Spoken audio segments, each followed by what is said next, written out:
Hello, everyone. Welcome. Thank you for joining us today. I think this is going to be a very cool, exciting webinar.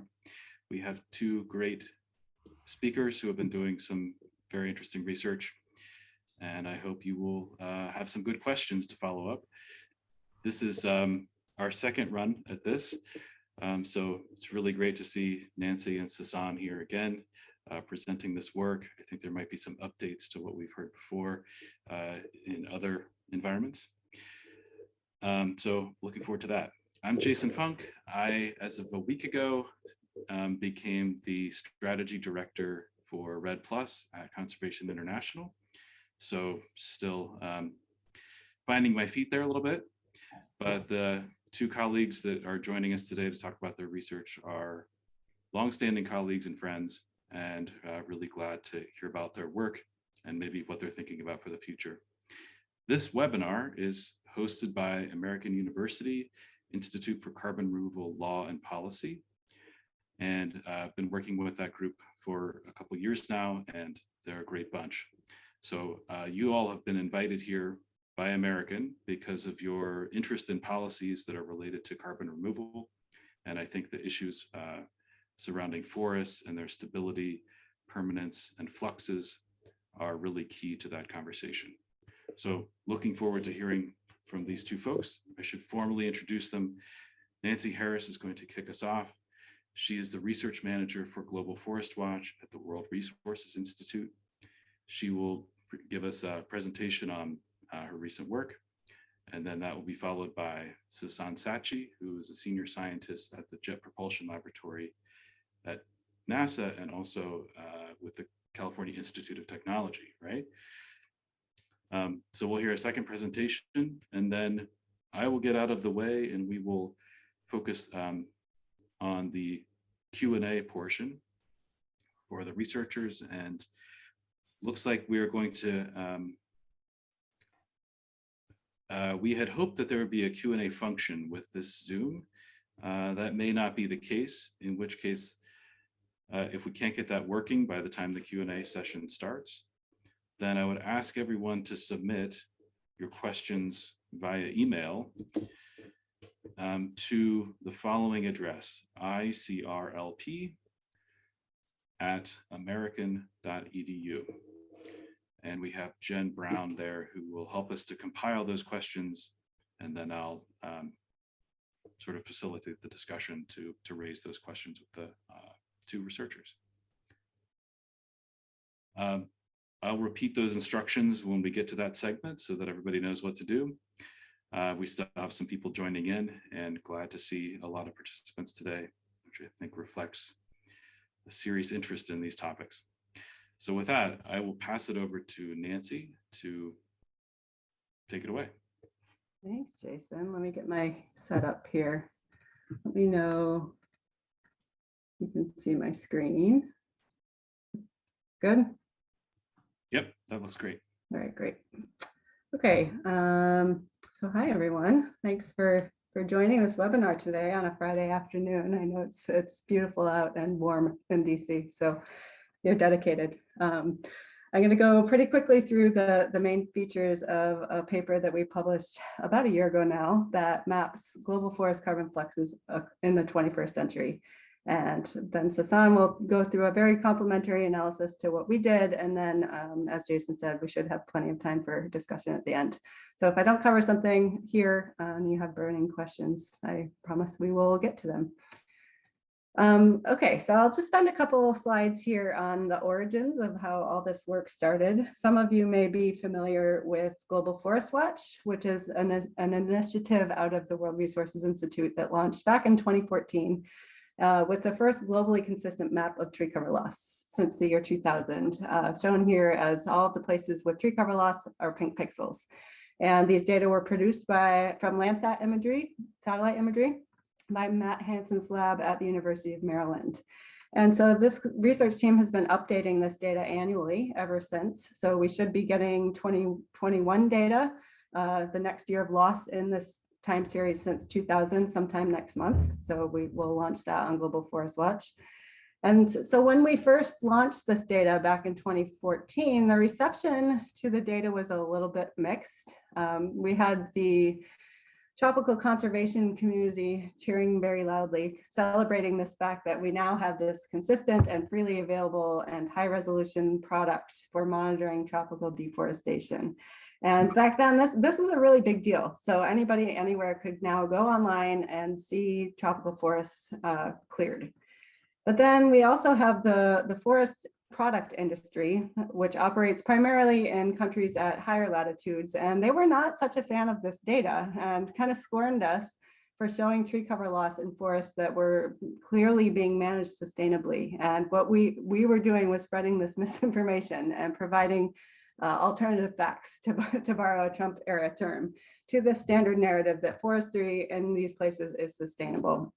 And so after the initial launch of Global Forest Watch, we started to focus our tree cover loss narrative less and less on this global story and more on the tropics, where tree cover loss was in fact more likely to be permanent loss of tree cover, right?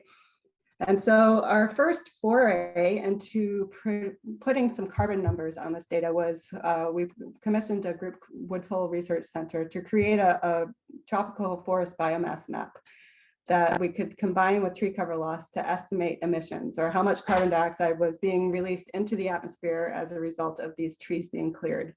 And so now our users could view this emissions map and associated statistics for any country or place in the world for any tropical area. And so through this process of mapping tropical emissions, if there's one thing that the tropical conservation community and the forestry community could agree on, is that we, as Global Forest Watch, we were not doing a very good job showing the climate value of standing forests. So all of those dark green areas you see on the map of primary forests and the lighter green secondary forests. We have mangrove forests along the tropical coastlines, forests that had regrown since the year 2000, shown there in blue. Southeast United States is a good example.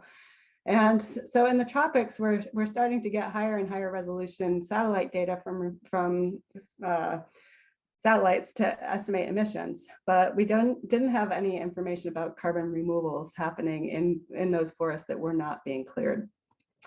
And so then in the northern latitudes, the forestry community they were not wrong. We were not showing carbon removals there either. And so the monitoring up in the northern latitudes generally relies less on remote sensing or satellite analysis and more on these field measurements from national forests and greenhouse gas inventories. And so those are capturing carbon removals in individual plots, but the data and the methods used by different countries are fairly inaccessible for the general public to digest. And so the goal of this work that we published last year was literally just to put carbon removals on the map. And so in doing so, trying to piece together these two different monitoring approaches into some sort of independent and globally consistent analysis that had some spatial detail to it. And we wanted to keep with these IPCC methodologies that are being used by all countries to report their own versions of greenhouse gas fluxes from forests. But instead of using these country level data, we wanted to combine those methodologies with the best spatial data or maps we could get our hands on to map forest related greenhouse gas fluxes at that 30-meter Landsat resolution globally since the year 2000.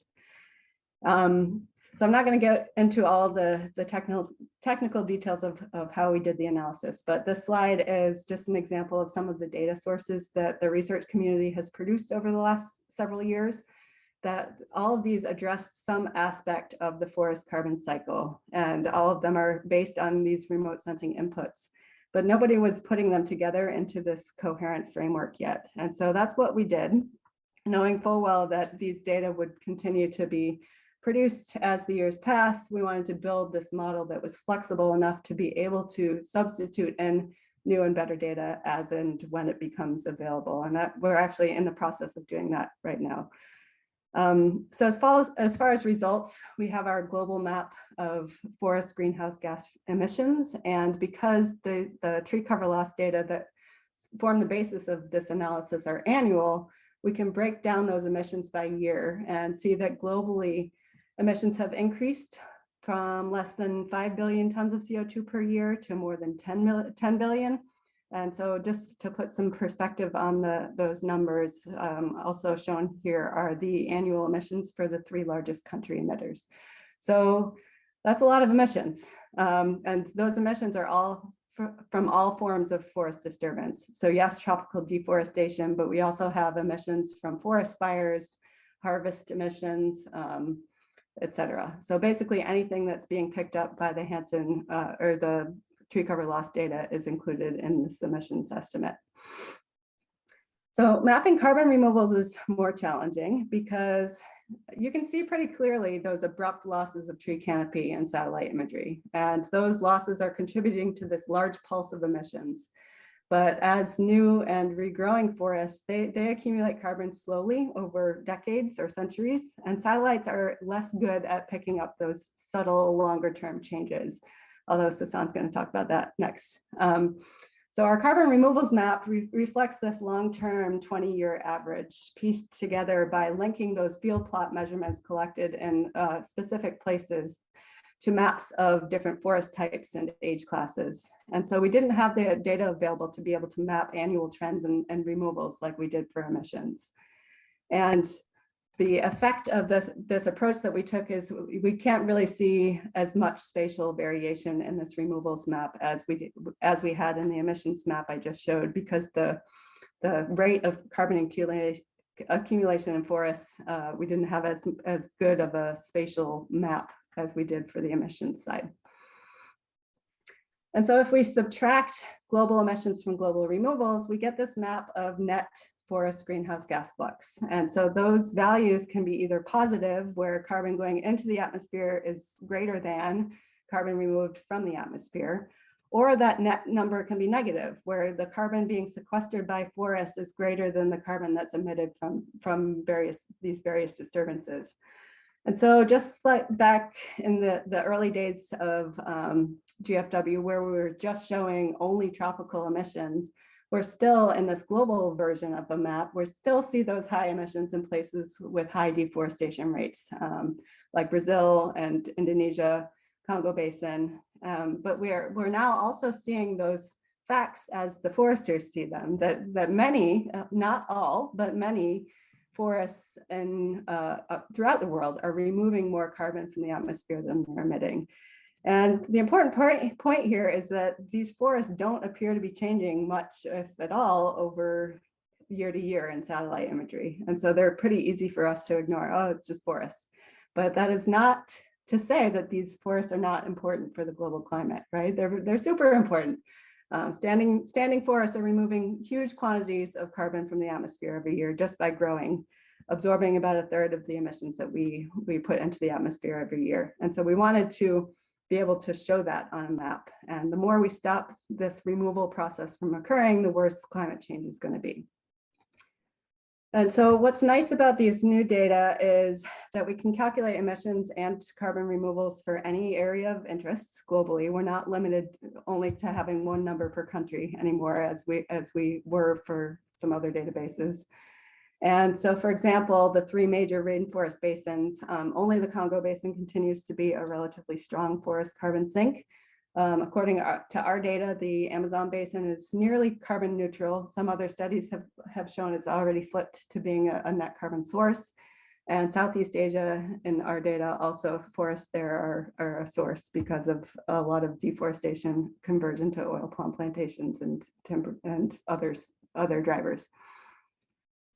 So I could cover many other examples of what's happening in different regions, or I could talk about some of the technical limitations and how we're starting to overcome those in this new line of work. But instead, I kind of wanted to spend the remaining time just summing up what's new and what I see as some of the policy implications that come out of this work. So first, what's new? It's this brand new methodological approach. For one, we didn't have anything resembling these global maps before, and certainly nothing at the high resolution that we're showing. And so that really helps users of the data to better understand how local forests are contributing to this global problem of climate change. We're also mapping forests and all carbon pools, so full forest carbon accounting, regardless of some countries only report emissions and removals for what they call managed forests and not unmanaged forests. So we're trying to get this comprehensive look of what's happening across forests worldwide. And then finally, this analysis gives improved attribution to the where and the why of forest carbon. So we're trying to improve the transparency in some of these numbers as to what's happening and why some estimates might be really different from others. So an example of this transparency thing is where we can switch out different data sets in our model to see how the results change. And so, for example, Sassan's got biomass maps. Many groups have created these biomass maps. And so what happens to this analysis if we're using a different biomass map to estimate emissions? Or what if we used Brazil's national deforestation data instead of the tree cover loss data that we show on Global Forest Watch? Or any number of analyses that we can see what the impact on the global numbers and the spatial distribution, depending on which data sources we're using. So these types of sensitivity analysis are pretty useful for just understanding both quantitatively and spatially why results differ from those, including those reported by countries. And so as I mentioned, we developed this to be a spatial framework that could be improved over time. So if countries are starting to produce spatial data that's better than what we have in here now, we can put that in and improve the accuracy and the precision of their results over time. So finally, some policy implications of this work, almost aside from the numbers we're getting from this analysis versus what Sassan's getting from his analysis. We really wanted in this analysis to emphasize the dual role of forests as both sources or sinks of carbon, depending on how they're managed. And because from a policy perspective, we have these two separate levers to pull, right? And I think probably many of you know this already, but it doesn't come out, that does not come out so clearly when all of the global monitoring data for forests are so focused on this net change number, and when the results are aggregated over like coarse scales like countries. And so we really need to reduce emissions from tropical deforestation, and we need to maintain and enhance carbon removals at the same time. And so the policies that we design to do each of those things are going to be very different, which means we should be monitoring the impacts of both of those policy interventions separately. Let's see. So that's generally what I have. I can talk a little bit about the main differences between the analysis that we do versus what Sassan's going to talk about, but I don't know, Sassan, are you planning to cover that? To some extent, yes. So why don't I pass it over to you then. Thank you, Nancy. That's super good. Every time I read this paper or hear more from you, I learn more things and I have more questions. Questions about what it all means. But for now, I want to pass it over to Sassan to hear about a different paper, but I think you both are on both papers. So it's clear this is all related work and sort of driving at the same kinds of questions. So go ahead. You see my slide deck? Okay, good. All right, so I hope this would be complementary to what Nancy talked. And since we were both on the paper, so we're kind of familiar with what each group has done. And I think, you know, they're both addressing more or less similar problems. So some kind of introductory context for our work.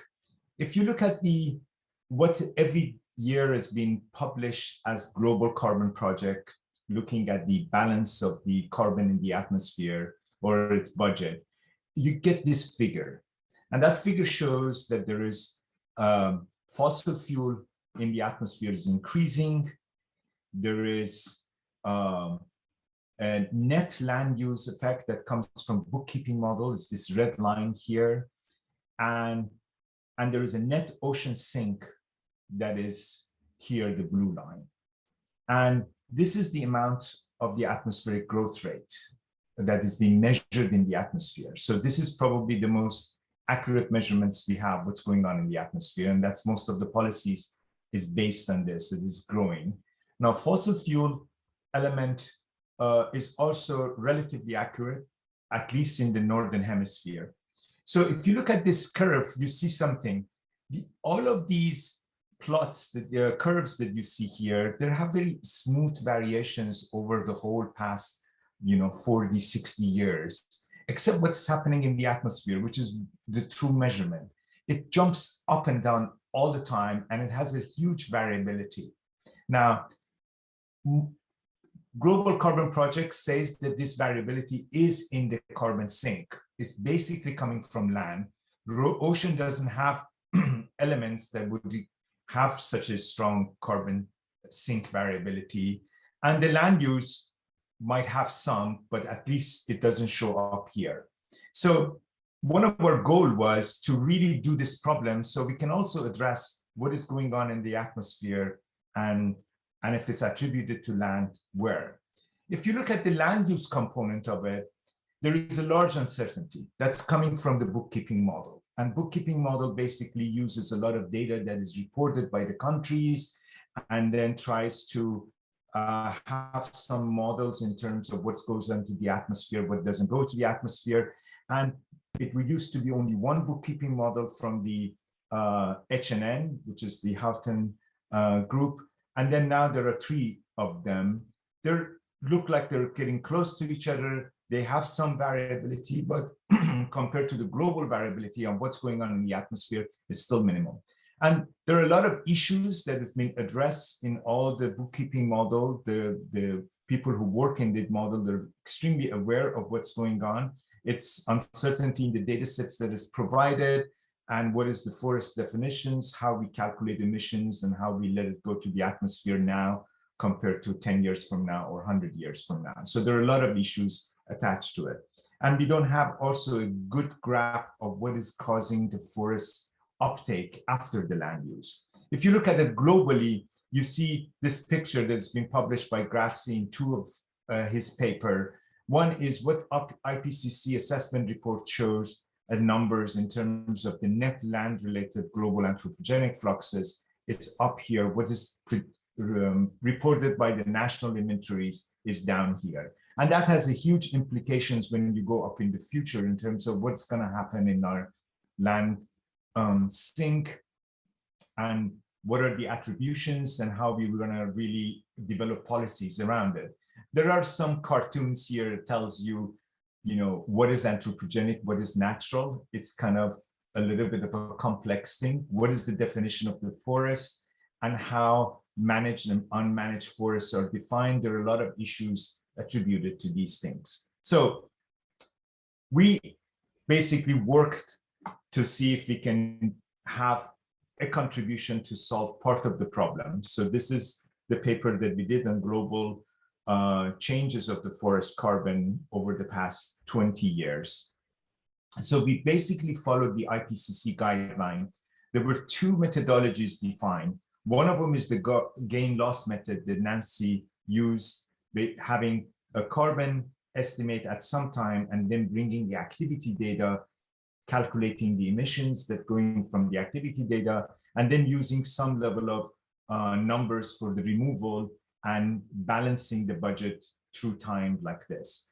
Another approach is basically looking at the carbon stock check. This is usually done in the inventory or supposed to be done in the inventory model, where you take the carbon stock over US year 1, you take it 5 years later, the difference between that tells you exactly during that period of 5 years on the average, how much you basically gain or lost. And so we use that approach, except using remote sensing observations and looking at it annually. So our approaches are both standard or supposed to be standard, but they can be complementary. And it would be good to compare these things more and more in future. Once you do the carbon stock change, you can use also activity data at any resolution that you have to calculate the emissions and reduction from the land use changes, such as deforestation and degradation, and also have some estimate of regenerations or carbon uptake by the vegetation. And for both of them, you need the biomass or carbon stock and also looking at the changes that happen from the activity data. We, unlike Nancy, we only worked at live biomass carbon. We didn't look at the soil, we didn't look at the depth pools, and so we only looked at live biomass. And I'll tell you exactly what would be the contribution just looking at the live biomass. Part of it was because this was the easiest one for us to measure with a lot of observations. Soil carbon we couldn't really measure. And look at the inventory data, and you can see this example. This is in one of our papers under review. US is perhaps one of the best inventory data globally. You can see the number of plots in each state. And the states basically collect their data themselves, and it's divided in different regions. And the bar shows the number of inventory data over the past 20 years, or 3 years from late 90s. You can see most of the eastern states have more than 2 or 3 inventory data sets. If you go to the western state, they have close to 1 or maybe approaching 2 complete inventory. Now, the US Forest Service has divided this thing into 5 years cycle, every cycle 10, 15 year percent of data being collected. And you find exactly the same in European Commission. Spain has like 1 or 2, France has 5 or 6. And the timing of these observations, inventory data on the ground, is very different. Each state can report, or country can report, a different time and goes to a different cycle. This causes a completely asynchronous data set. California is a good example of it. We have a lot of disturbance in California, and inventory data doesn't capture exactly what is the emission and removal happening in California. And you need to have other data sets. So our goal is bring remote sensing to kind of harmonize this a little bit as much as possible. Now, we don't have access to all the inventory data globally, and tropics don't have inventory data, or a lot of developing countries, but we use whatever the inventory data that we have in our hand. So we use a combination of satellite observations from different sources. And we recently included JEDI in our going forward.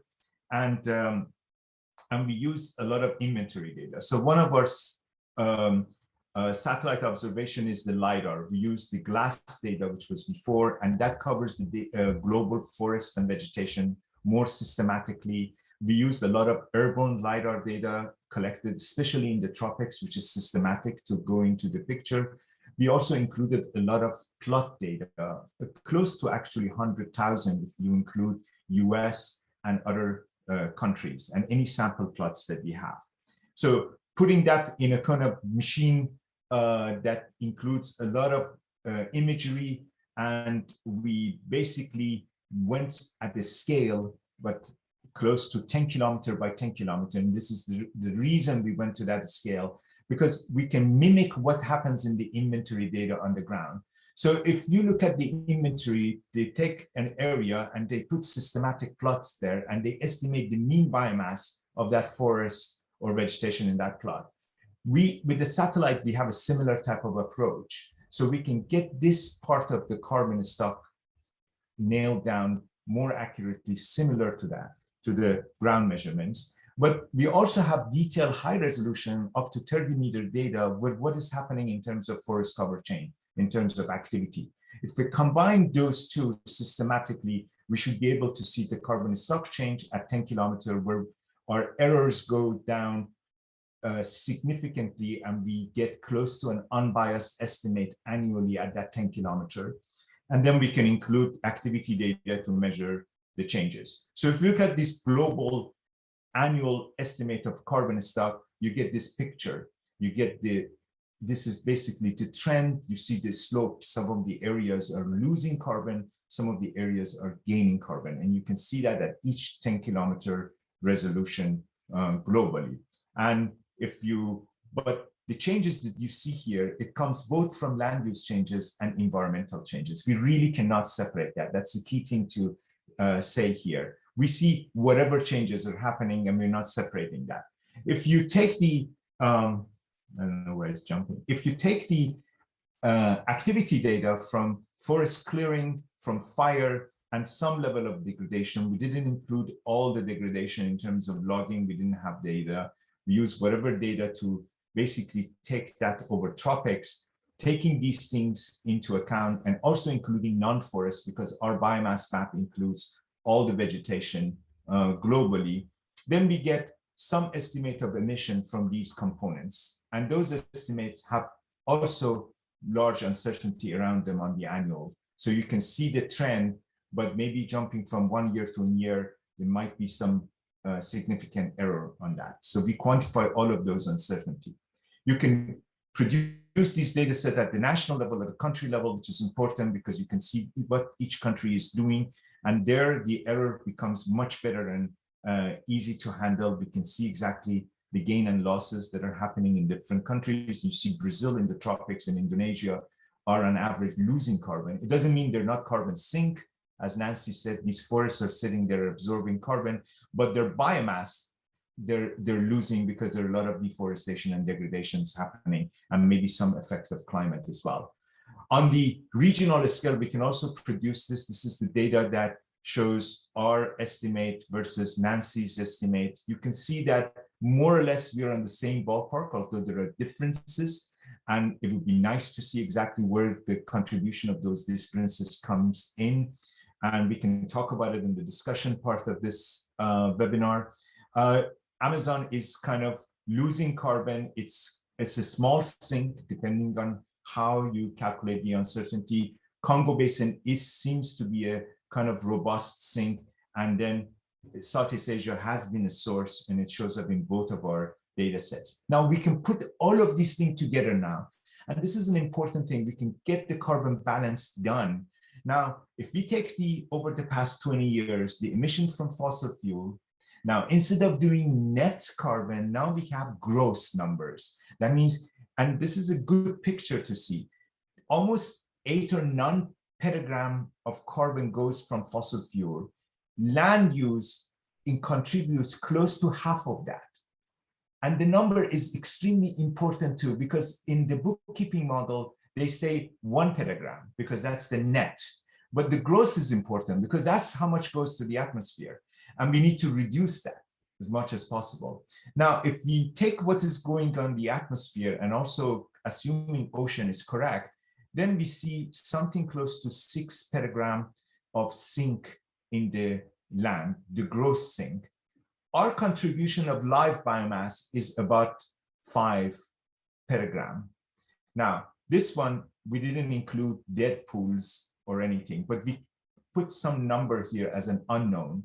And if we can do this balance, we can say exactly what is the live biomass doing in terms of putting emission to the atmosphere and also reducing it, and what is going on in the other imbalance, budget imbalance. So you can actually calculate that. If you look at these numbers, it becomes almost 80% of global fluxes of the land is related to the live biomass. So if we nail that problem down very carefully, we solve a major part of the problem. Soil and other components can be important, and that would contribute to this basically budget imbalance. But this is an important part. So our goal is to make sure that this is done carefully. I'm going to just say a couple of things in terms of interannual variations. We have disturbance and recovery. Disturbance has a very small interannual variation. Recovery of the forest has a large, because that modulates with the climate, and that comes in. We looked at this globally. If you look at the global, how the atmospheric carbon changes and what is the carbon stock change, you notice that the relationship is not really good. As soon as you look at tropics, you see that there is a strong correlation between what's going on in the tropics and how it explains that those wiggling that we saw in the beginning in the atmospheric carbon. And if you look at separating it from disturbance and recovery, you see actually nicely that disturbance, that means all the emissions from deforestation and degradation, has very little effect of explaining these red changes, whereas the recovery of the forest has a good correlation with these results. I'm going to stop here, and then if I have 1 minute, if I don't, I can basically talk about it later. Let's give you 1 more minute. Go ahead. Okay, so what we did based on this, we basically realized that there is an issue in terms of uncertainty. If we get closer to the level of trees changing, because a lot of trees inside and outside forest, we don't really capturing, especially trees outside the forest. So we developed this concept of sea trees, which basically looking at a platform to track trees at the scale of tree level. And we've done this thing with the AI and high resolution satellite data and looking at the carbon inside the trees. And we are developing this platform to basically monitor trees. And this helps us to actually reduce the uncertainty. There are examples of this done with our partners who've looked at the entire sub-Saharan trees, and 10 billion trees has been measured, and each of the individual trees' carbon has been quantified. We've done that in other places. We've looked at the high resolution data to monitor forest degradations. And then once we do all of these things, and with some of the new stuff that is coming into the Global Forest Watch, we should be able to kind of nail down this problem much better by bringing good activity data that is being monitoring by forests, looking at the forest, especially in the trees outside the forest, and probably do this problem much better. I'm going to stop here. Thank you so much. That's fantastic and fascinating. We're going to switch over now to the Q&A component, and I will just give some updated directions. Thank you. We have not been able to resolve the issue of not having a Q&A button at the bottom of your Zoom for whatever reason. But we do have the possibility to let people raise their hands, and I can select them and you can just state your question.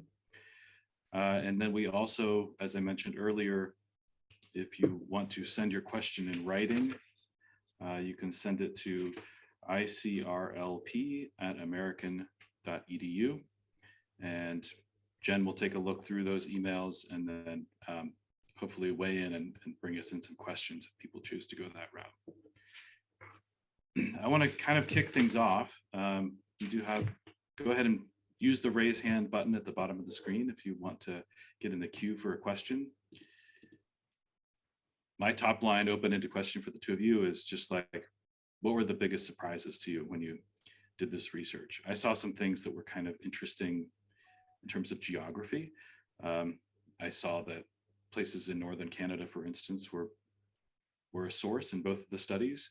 And I was thinking that northern Canada, the woody encroachment into the tundra was going to make that a sink.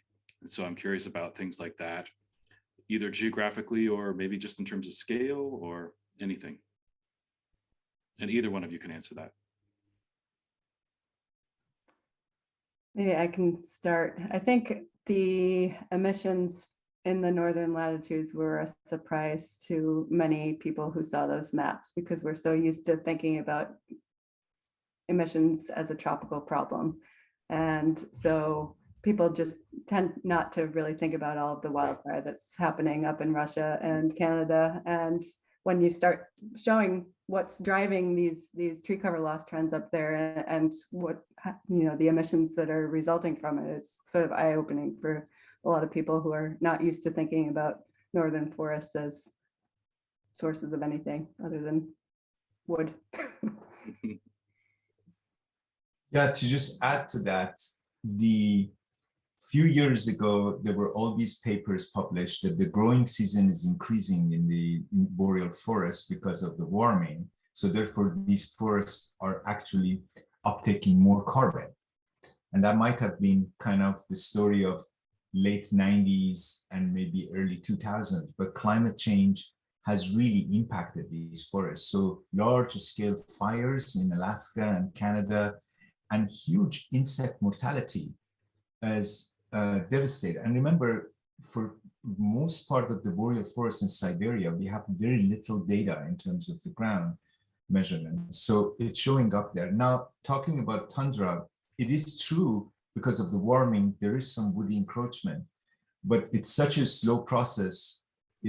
And those trees are not really growing fast and accumulating carbon. In general, boreal forests don't, you know. So So that's why this thing is topping it. And I think we are finding that the north is not as big of a sink as everybody thought or robust sink. In fact, it is slowing down significantly. So I think that's a nice surprise. Now, I guess that I'll just add one more thing to that. That's a nice thing about these satellite-based approaches, right? Because those dynamics are not getting picked up in the plot data that Sassan was mentioning. They're too long and they're too just infrequent to be able to pick up some of these really abrupt changes that satellites can. And so the combination of satellite monitoring and ground inventory measurements, where we have really detailed information about a lot of forest attributes in one place, like those two things can be really complementary. And I think that's where the field is going. I know the crowd that's watching right now is interested in policy implications, and both of you talked about that or touched on that in these papers. In particular, I'm thinking about next year will be the beginning of the global stocktake process for the Paris Climate Agreement. And it seems like this kind of global picture of what's going on with forests is going to be meaningful, useful, maybe necessary, especially when we look at the kinds of discrepancies that have been happening between what's being reported in inventories, as documented by Giacomo Grassi and others, and what we see in terms of like what the atmosphere is seeing. So I wondered if either of you want to just comment on that. What are the implications for the global stocktake, or how do you see this kind of research being useful to that process? Yeah, Sassan and I are both involved in several groups on the global stocktake and trying to make sense of, some of these different numbers coming out of all of these papers and trying to reconcile some differences between what the inventories are reporting and what the, for lack of a better word, science community is putting out there. And it's important. And I think from a policy perspective, there's the question of what are the numbers, how accurate can we get the numbers? But then, in these net carbon stock change approaches, we know from year 1 to year 5 that carbon stocks changed by X. But from a policy perspective, we need to know, okay, what are we going to do to change that to be higher or lower, or whatever the case may be. And so this whole question of attributing carbon stock changes to specific things that policy levers can actually influence needs to be done. Yeah, to add to what Nancy said, I think there is another thing that's popping out in the scene, which is the voluntary carbon market. There is a huge investment, and part of it you can see it in all these startups showing up and trying to quantify carbon, and that needs to be transparent and standardized as well. And kind of there should be a link between them, that group, which is kind of becoming large, and the science community and our group as well. So this is going to develop in future. I would see that, although there will be always uncertainty, and we need to resolve those little by little. That's why we thought C3s would be good, because at least we can tackle the trees outside forests, which can be a lot. But if it's seamless and it is consistent globally, then both the voluntary carbon market and the policy group and the science group talk to each other, and hopefully they were talking about similar things. And then we could together resolve this problem in future when we come to the era of global stocktake, because 2023, the next 5 years would become extremely important for us to kind of tease out these differences and make sure that the results are much better and everybody uses more or less similar thing. Because otherwise, I think one of the worries that we have in the science community that we do a lot of mitigation activities globally and with a lot of investments, but what we measure in the atmosphere may not ever change because we're not doing this thing in a standard way. So my hope is that eventually, both in terms of policy and voluntary carbon market, hopefully this problem will be tackled a little bit more systematically.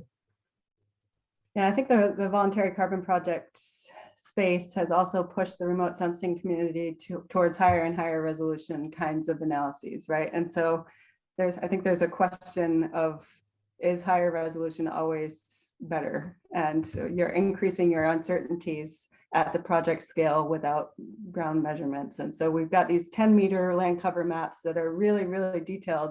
But then if you start to aggregate them across larger scales, then the accuracy goes up. So you have this kind of trade-off between how detailed you want your estimates at one specific place on Earth where you're going to issue carbon credits versus knowing everything about every piece of land. So it's tricky.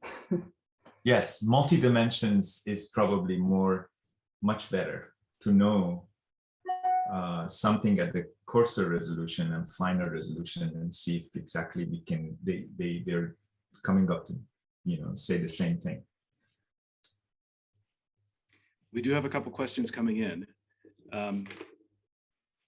Maybe just as a comment, or maybe if anyone wants to pick up on this, I found it really interesting and induced some cognitive dissonance to see what Nancy presented as like, look, the fluxes are, the emissions, the gross emissions every year are bigger than the biggest emitters in terms of countries.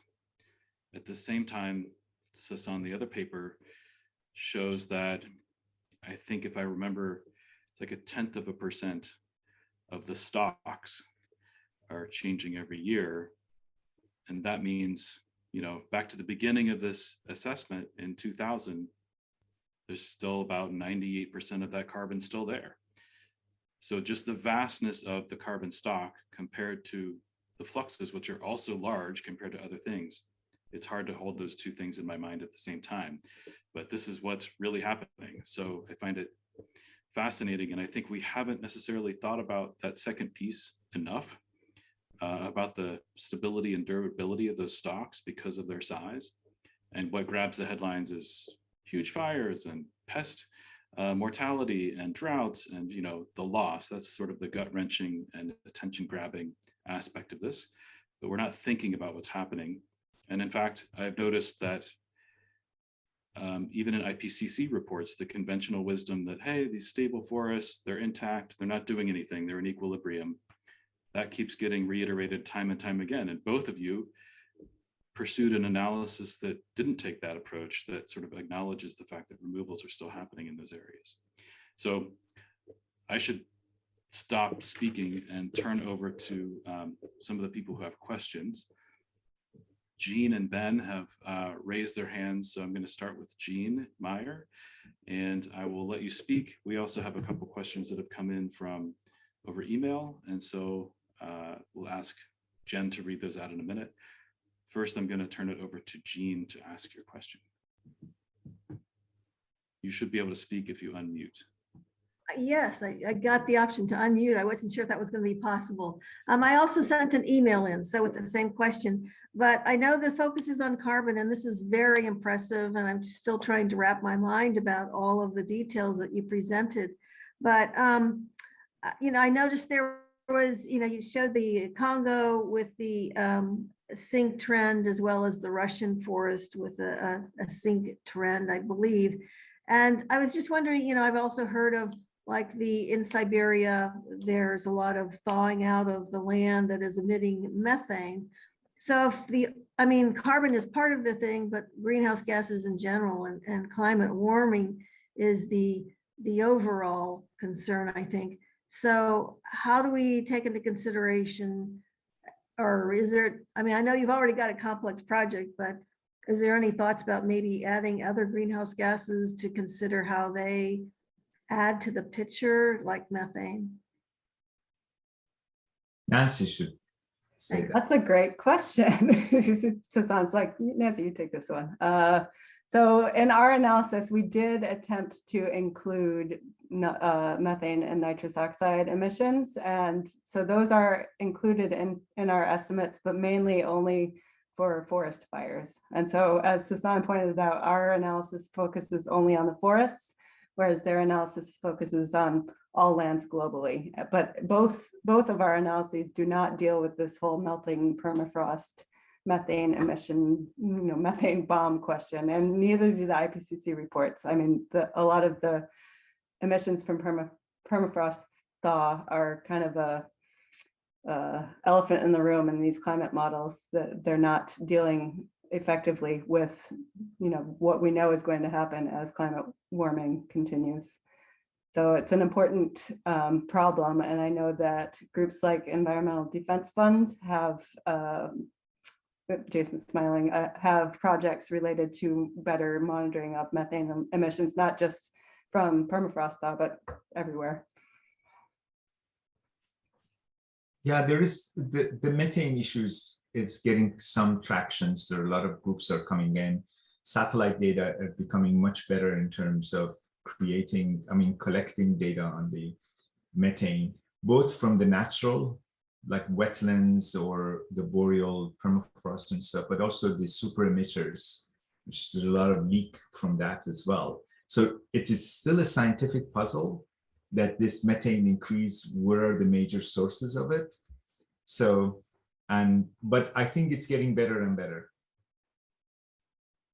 Yeah, it's sort of like with any problem, the more you dig, the more problems you find. And so all of these countries are underreporting their methane emissions according to new and improved data sets. And so what do we do about these differences in estimates between what countries are reporting and what the science community is saying is actually happening in the atmosphere? Thank you, Jean. The thawing permafrost has kept me awake at night on more than one occasion. So it's definitely relevant. I'm going to turn now to Ben Stewart to ask your question, and you should be able to speak now if you unmute yourself. Okay. I found this absolutely fascinating, but my question went back to something that both of you mentioned with, is there an agreed globally gridding, monitoring, and set of analytical tools for next year's global stock taking? As the number of parameters changes, and if you go back to slide number 5, where you gave the different forest types and remediation areas, I'm really curious about that, because I can see having different geometries for the gridding would have a huge impact on the quality of the analysis. That's a good point. I think that's probably one thing. There are two sources of errors I think we need to kind of resolve in the next few years. One is on the carbon stock itself, and one is on the activity data. My feeling is satellite observations of the activity data are becoming better and better. However, the attributions are extremely important, and it's really not clear. That's why when you look at the deforestation Brazil reported by Brazilian, and looking at the forest cover change that is coming from University of Maryland, there can be a big difference. And now there is effort to really find out exactly what are the differences and how do we really attribute that. That's one thing that probably is gonna improve in the next few years. The other thing is the carbon stock. There is an effort globally to harmonize data that is coming from different sources. And space agencies, both NASA and ESA, have invested a lot of money on 2-3 missions. JEDI is already collecting data on the sampling. NISAR and biomass missions are going to fly at the end of 2023. And there is already a committee to really harmonize this. Hopefully, we would be a much better in future in terms of those two elements, because those are the both sources of uncertainty in our calculations. In addition to what you mentioned in terms of scale and gridding and stuff, but those attributions are important. We still do not completely know how much deforestation is happening in the Brazilian Amazon. If you look at the both numbers, we need to resolve that. Thank you for that answer. And thank you for the question. I'm going to turn now to Jen to go ahead and read some questions that have come in, I believe from Ubad, you said. Great. Thanks, Jason. And thanks everyone for helping us navigate our technical issues today. So first we have a cluster of questions that are related. And that's, how is below ground biomass being considered in these models? what tools or resources exist to monitor below ground carbon stocks, and how much of an impact will this have on net carbon numbers? And I'll go ahead and read the second standalone question so you have it. In your opinion, how robust is the USFS FIA datasets? What changes could be made to improve it?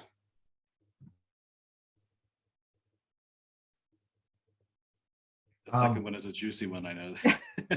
I think Nancy and in I have terms talked of about below many times. ground, in terms of below ground, in our analysis and both, I think Nancy's analysis, for the roots of trees, they use some model that are established. These models are not excellent, but it's being also in the IPCC guidelines. There is a very strong relationship between above ground woody vegetation and below ground roots. For each species, they really tie up nicely. So you can actually calculate that. We don't observe the below ground roots. On the soil, that's a different story, how much carbon in the soil. We didn't take it into account. And Nancy has pulled together a lot of data sets. She can talk about this. In terms of inventory, quickly, I think there are efforts to increase the sample of inventories regionally. There already some work has been done in California and other places to increase that. But the key thing probably is the inventory data is extremely difficult to really establish it frequently to get the global stock take done. If we have some level of inventory, we can bring the satellite observation as we've been doing in the US to take whatever sample it is, bring the satellite observations, and then maybe harmonize that annually in a much better systematic time scale. So to remove all those lopsided measurements from here and there. And so, but it's going to be extremely expensive to put inventory plots. You know, huge Western Canada doesn't have any inventory plot on the territory regions, and the same in Eurasia. Nancy, go ahead.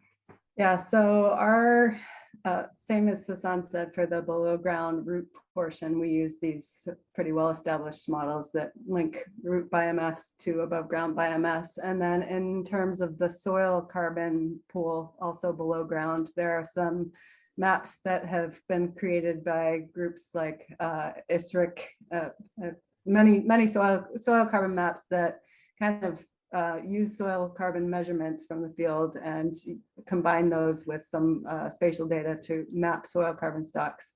And so in our analysis, we emit soil carbon when in cases where we see tree cover loss that's converted to agriculture. So the soil is being tilled up and soil carbon is being released. But then in terms of some of these other changes like wildfire or harvest, where the soil carbon is not being disturbed, we don't include soil carbon.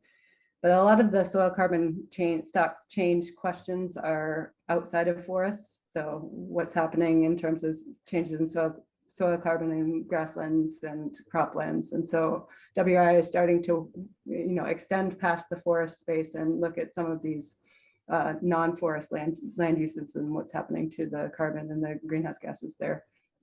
I guess on the second FIA point, increased funding, I think is probably number one. The Forest Service has a limited budget to deal with forest inventory because most of the Forest Service budget goes to wildfires and putting out wildfires, and that's just getting worse as climate change progresses. And so I think from the FIA team standpoint, they can only do more if they have more resources to put into that. And coordination across agencies of US Forest Service and USGS and USDA, like some sort of better interagency coordination to improve the efficiencies of how we do these things. Those would be my suggestions. Nice. Thanks for the plug for the USGS. I spent a summer up in Alaska looking at the soil carbon dynamics in burned areas of forests. And that's been a while ago now. And that's, I think they do a lot of work like that. It's not always recognized. Not connected, right? It's Yep. Forest Service, it's USGS, and there needs to be a little bit more coordination across those two agencies, I think. Well, thank you both. Thank you for doing this research, which is illuminating questions that have been out there for 30 years, and you're helping to shed light on some of the answers. So thank you for your contributions there. Thank you everyone for listening in and participating today, for submitting good, thoughtful questions. And I think, Jen, do you have anything to take us out? No, just want to thank you again so much for your time. Thank you all for attending. This webinar has been recorded, and I will send out an email to all participants when that recording is available, and links to these papers that they're drawing on as well. Thank you so much. Thank you both. I hear the whole Thanks so audience much. clapping virtually, and thanks again. It's really great to see both of you, and thanks for your work.